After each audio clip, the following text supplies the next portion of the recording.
नमस्कार मंडळी, मी भारती होम किचनमध्ये तुमचे खूप खूप स्वागत आहे। चला आज एक नवीन रेसिपी। स्वच्छ धुवून मी गोबी चिरून पाण्यात उकळत ठेवलेले आहे। आपण बघू शकता। आपल्याला गोबी काही जास्त शिजवणार नाही, फक्त एक वाफ देणे, त्याला आणि काढून घेणे आहे। थोडेसे मीठ टाकणार आहे, पाण्याला उकळी लागलेली आहे। आता आपण हा गोबी काढून घेणार आहोत। काही नाही, बेसिक सामान तयार होते ही। आपण फ्लावरला काही म्हणजे शिजवून वगैरे घेतलेली नाहीये, फक्त उकळी दिलेली आहे। आता काढून घेणार। चाळणीत 2 चमचे तेल फ्लावरसाठी। फ्लावर गोबी आहे। मोहरी छान फुलली का आपण जिरे टाकून घेणार। मोहरी फुललेली आहे, आता आपण जिरे टाकणार। जिरे छान फुलले का त्यासाठी आपण आता एक कांदा आणि 1 चमचा ठेचा केलेला आलं लसूण, 2 हिरव्या मिरच्या, कोथिंबीर आणि कांदा चिरून घेतलेला आहे। कांदा टाकून घेतलेला आहे। आता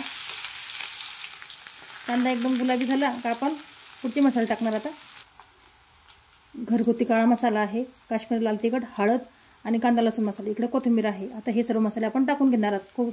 कोथिंबीर आणि कांदा ही छानपैकी लाल झालेला आहे, बघू शकता आपण। सर्व मसाले आणि कोथिंबीर सोबत टाकणार आहे।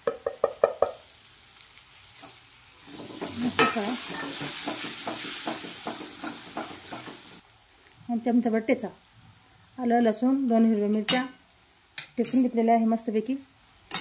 फ्लावर चाळणीत गाळून घेतलेले झऱ्यात, बघू शकता आपण।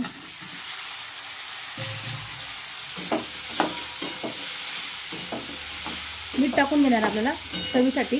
जेव्हा आपल्याला आपण टोमॅटो आपल्या आवडीनुसार टाकू शकतो, मला आवडलं नाही ह्या भाजीत टोमॅटो टाकायला। मीठ चवीसाठी, मीठ आपल्या चवीनुसार व्यवस्थित मिक्स करणार।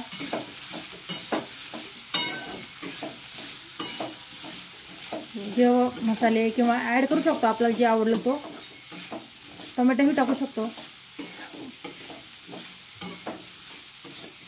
मस्त आता थोडेसे पाणी टाकून झाकून ठेवणार आहे।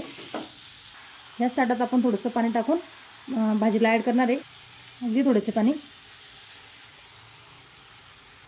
चला 2 मिनिटासाठी झाकण। एकदम झटपट होणारी भाजी आहे।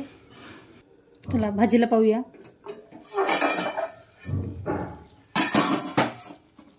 बघू शकता किती मस्त झालेली आहे, खूप भारी।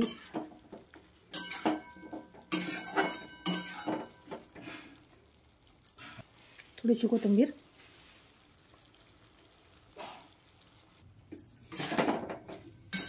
बघू शकता। आपण शेंगदाण्याचा कूट वगैरे पण घालू शकतो, आपल्याला आवडत असतं। मस्तपैकी तयार झालेली आहे भाजी फ्लावरची, बघू शकता आपण। खूप छान, बघू शकता।